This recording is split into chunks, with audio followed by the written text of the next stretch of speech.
مسافرای شهر رویا، آهای آدمای غمگین و تنها، شماهایی که مثل من غریبین، از لذت عالم بی نصیبین. شماهایی که مثل من غریبین، از لذت عالم بی نصیبین. آهای مردم عاشق که با عشقی اسیری، دل از یار بگیری، دل از یار بگیری، حتی اگه از غصه تنهایی بمیری.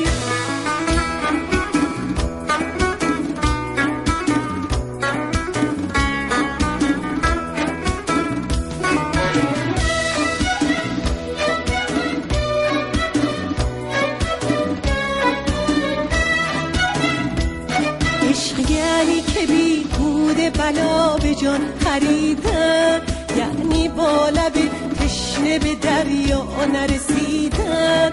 عاشق شدن و از این اون تن شنیدن، تو دشت جنون دنبال آهوی دویدن، تو دشت جنون دنبال آهوی دویدن. آهای مردم عاشق که با عشقی اسیری، دل از یار بگیری، دل از یار بگیری، حتی اگه از غصه تنهایی بمیری.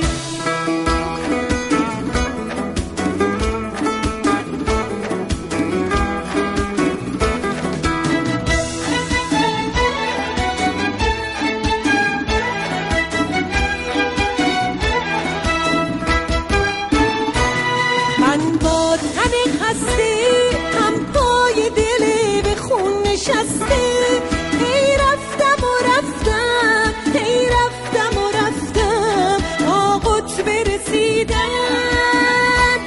مثل پرنده بال و پر گشودم تا اوج پریدن، اوج پریدن. اما کسی رو یار ندیدم، یه مونس و غمخوار ندیدم.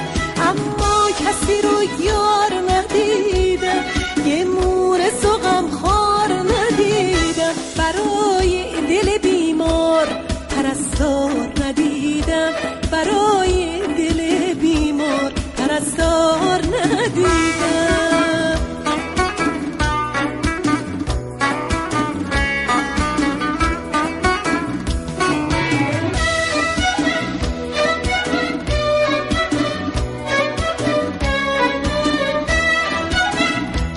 آهای مسافرای شهر رویا، آهای آدمای غمگین و تنها، شماهایی که مثل من غریبین، از لذت عالم بی نصیبین. شماهایی که مثل من غریبین، از لذت عالم بی نصیبین. آهای مردم عاشق که با عشقی اسیری،